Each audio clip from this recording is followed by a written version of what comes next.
हर हर महादेव, दया करो शिव गुरु। आप लोगों से हाथ जोड़ के विनती है कि आज मैं एक फिर से नई कथा लेके आई हूँ। तो आप लोग ज़्यादा से ज़्यादा सुनिए। कथा सुनने से कोई नुकसान नहीं होता है और कथा को पूरी सुनिए। पूरा सुनने से ज्ञान होता है, आधा अधूरा सुनने से कोई ज्ञान नहीं होता है। तो महादेव की कथा है तो कथा को पूरी सुनिए। हर हर महादेव, दया करे महादेव। एक गांव में एक राजा था। वो राजा राज किया करता था। उसका नाम था कृष्ण अहीर। अहीर नाम था कृष्ण अहीर। राजा जो था बहुत दयालु था। बहुत शिव गुरु की भक्ति पूजा भोलेनाथ की किया करता था। उस राजा को जो था 101 गाय था।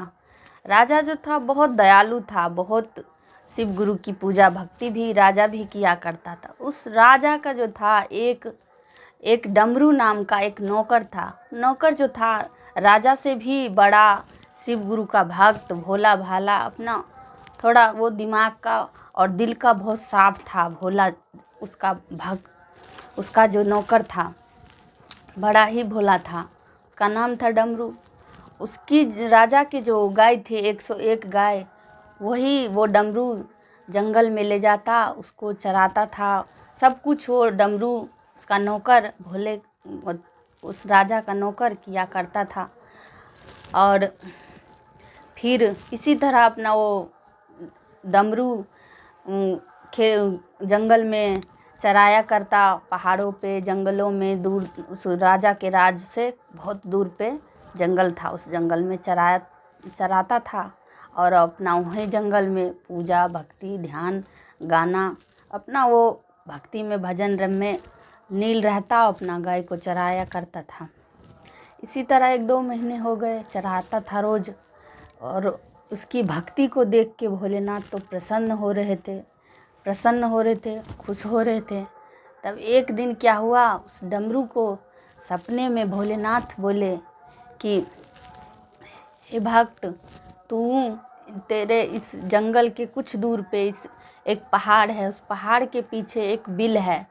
उस बिल में तू रोज, इतनी गाय है तेरे पास, एक गाय का दूध मेरे इस बिल में चढ़ा दिया कर। तो भोला वो डमरू जो था बड़ा भोला भाला था।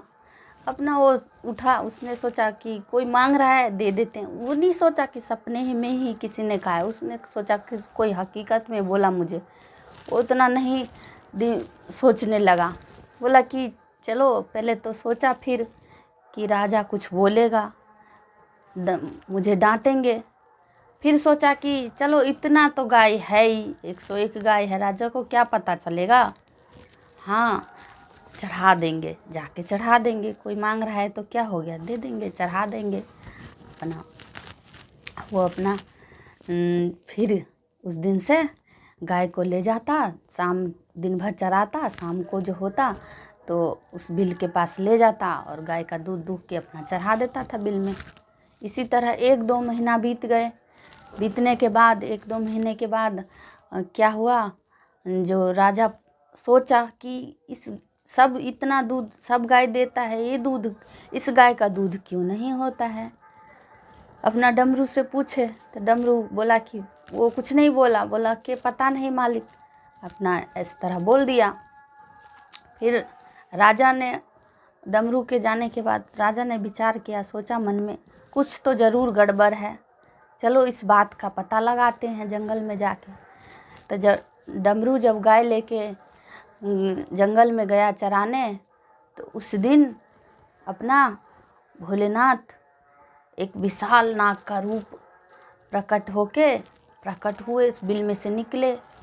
तो डमरू जो था भोला भाला था, दिल का बहुत साफ, शिव गुरु की भक्ति किया। वो बिल में से विशाल नाग को देख के वो डर गया। तो भोलेनाथ अपने रूप में आए, अपना रूप में दर्शन दिए भोलेनाथ को। तो वो प्रणाम किया, डमरू बहुत खुश हुआ।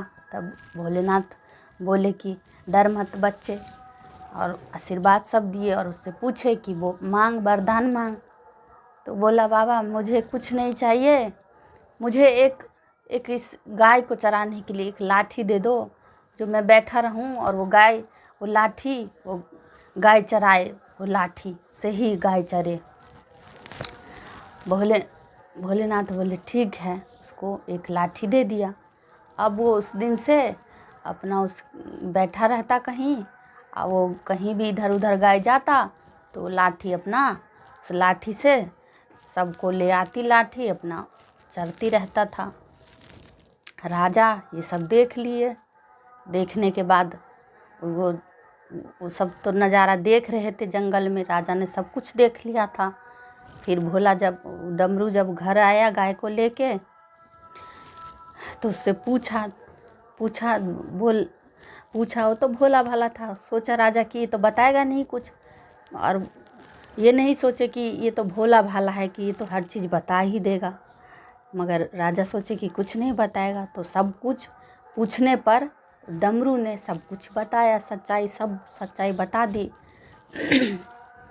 तब क्या हुआ, तो राजा ने उसको बड़ा सम्मान दिया, बड़ा प्यार दिया, अपने भाई की तरह, अपने परिवार की तरह, अपने सदस्य की तरह उसे मानने लगे, सम्मान दिया अपना। उस दिन से उसको